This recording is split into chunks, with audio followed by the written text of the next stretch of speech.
And you're not a professor. I know it's your YouTube moniker, but you're a high school teacher. You're not actually a professor. Look, there's a guy on the internet who calls himself the God. Have you interviewed him yet? And asked him why he calls himself the God? Later. 美伊冲突持续发酵，牵动着全球目光，也让一位原本默默无名的中学教师意外走红网络。他就是江学勤。凭借对这场冲突的独特解读与预测，他从中学讲台走进大众视野，甚至被网友冠以博弈论教授的称号。人红是非多，热度之下，争议也随之而来。这部知名时政媒体人麦赫迪哈桑就直接向他发起了正面质疑：你根本不是教授，不是吗？你只不过是普通的英语文学专业，所谓的教授头衔只不过是你油管的频道名称而已。江学勤会如何接招？一场充满火药味的访谈就此展开，让我们走进这场针锋相对的对话。You said you were at Yale.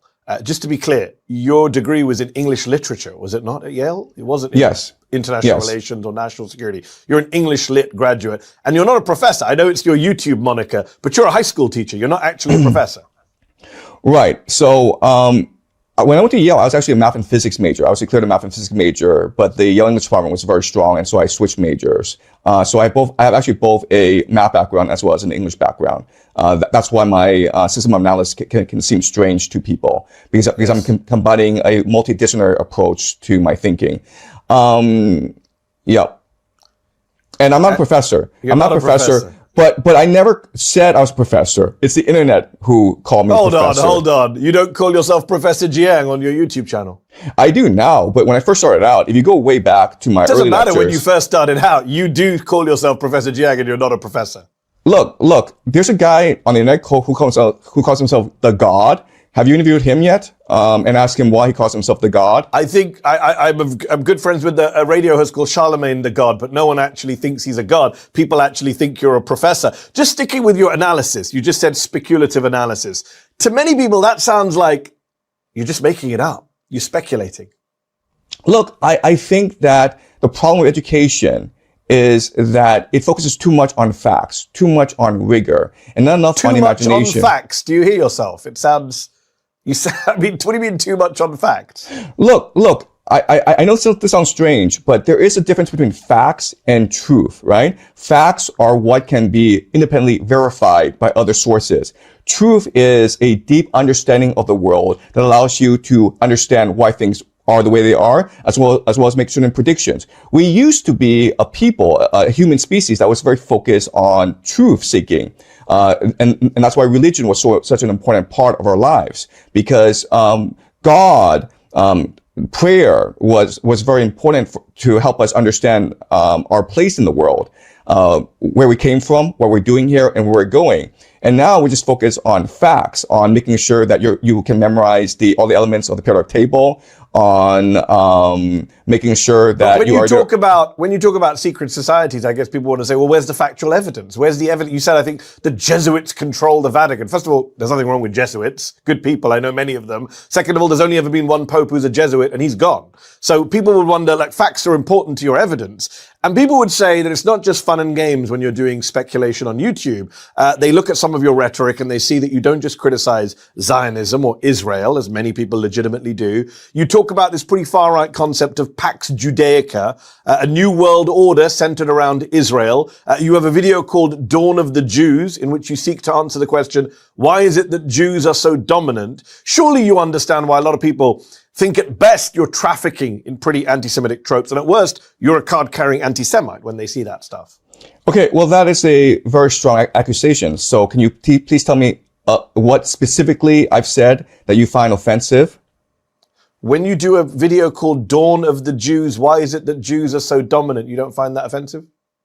I never said Jews were dominant. What I said in my lecture was that the Jewish identity was created by the Persian Empire in order to better control the Levant. And if you read the Bible, that's exactly what you can derive from it. If you go to my lecture, Dawn of the Jews, you will see that I use the Bible as my primary source, and then I analyze what the Bible is saying. The problem is that most people don't read the Bible. But people who came up with Pax Judaica are not biblical scholars. They're the modern white supremacist far right. Sorry, what is wrong with the term Pax Judaica? You tell me. What does it mean? It just means that there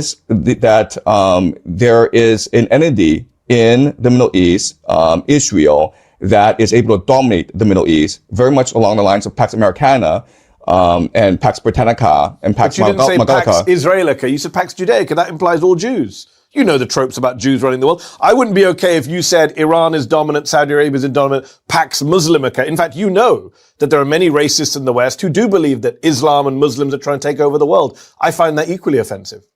Right. So I'm using a Latin convention. And so the Latin convention would be Pax Judaica. It would not be Pax Israelica. But you know where this concept comes from. It exists in far-right online circles. It's not some academic term. Do you believe that the Greater Israel Project is a far-right conspiracy theory? No. What is it then? I think it's a very real project being carried out by the Israeli government. I just don't call it Pax Judaica. Right, okay. So the difference between the Greater Israel Project and Pax Judaica is this. Greater Israel Project is what the Israelis believe that Yahweh, their God, promised to their ancestor Abraham in the Bible. And this extends from the now to the Euphrates. And I could have just used Greater Israel Project, but I want to differentiate because I believe that Pax Judaica is not an empire run by Jews, for Jews, by Jews. It is an empire run by transnational capital and secret societies in order to create an AI surveillance state throughout the Middle East. And this actually listen. Just to be clear, and this is speculative analysis. This is not based on facts, as you say. So it is based on speculative analysis, based on history, historical patterns. It's also based on connecting the dots. Because if you just look at what Netanyahu says, if you actually just go and watch on YouTube, I know what Netanyahu says. We're in agreement on how bad Netanyahu is, how expansionist is. I'm talking about the language you use, the milieu you're in. Let me ask you this before we wrap up. What are your own politics? Where do you place yourself on the political spectrum? I believe I've always been on the left. So I believe that wealth redistribution is very important. I believe in freedom of speech. I am anti-war. I'm anti-empire. I believe in individual autonomy. And so unfortunately, I used to be left, but I think that, like, given my preferences and given my politics, I believe most people would consider me on the far right nowadays. And that's unfortunate. That is unfortunate. Last question. You made 3 very famous predictions in 2024. What is your big prediction now for 2026? We'll see what happens. We can test it out at the end of the year. Well, I've made 3 predictions about how this war will progress. Okay. So my first prediction is that the United States will use ground troops. Yeah, and I agree with that. I'm with you. And I believe that this ground troops will be a quagmire for the United States and that they will have to call a national draft. Okay. That's my first prediction. Okay. My second prediction, and this is very important, is that Israel and the United States will not use a nuclear weapon in this war. I think that the talk of nuclear weapons is fear-mongering. I don't think we will escalate to that point of nuclear weapons. I hope you're right. I worry about nukes. I hope you're right. And my third and most controversial prediction is that I believe that during the course of this war, somehow, some way, the Al-Aqsa Mosque will be destroyed. Wow. Yeah. Well, that would be a disaster. God forbid. We will have to leave it there on that rather dark prediction. Shui-Chin Jiang, I appreciate you taking time out. I appreciate you taking my questions. Thank you so much. Thank you. Later. 看完这场访谈，我想说几句自己的看法。这场交锋的核心本质上是2种思维方式的碰撞。再看江学勤，他的争议源于不按常理出牌。从中学老师被捧为博弈论教授，核心逻辑很简单，不纠结单一事实对错，用跨学科视角解读每一冲突深层逻辑。访谈中，他面对连环追问不退缩，坚持事实与真理的区别，甚至以圣经为分析依据。这种坚持有独特性，但不可否认，他的很多观点显牵强。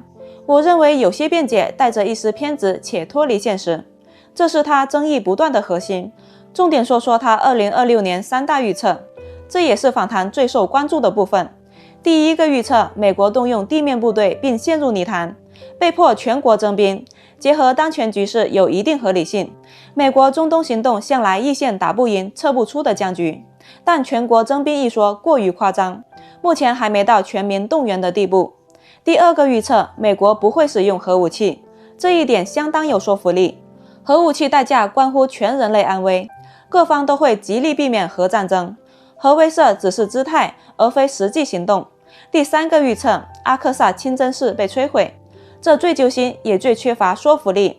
作为3大宗教圣地，其安全牵动中东局势，各方不会轻易触碰红线，真心希望这一预测永不应验。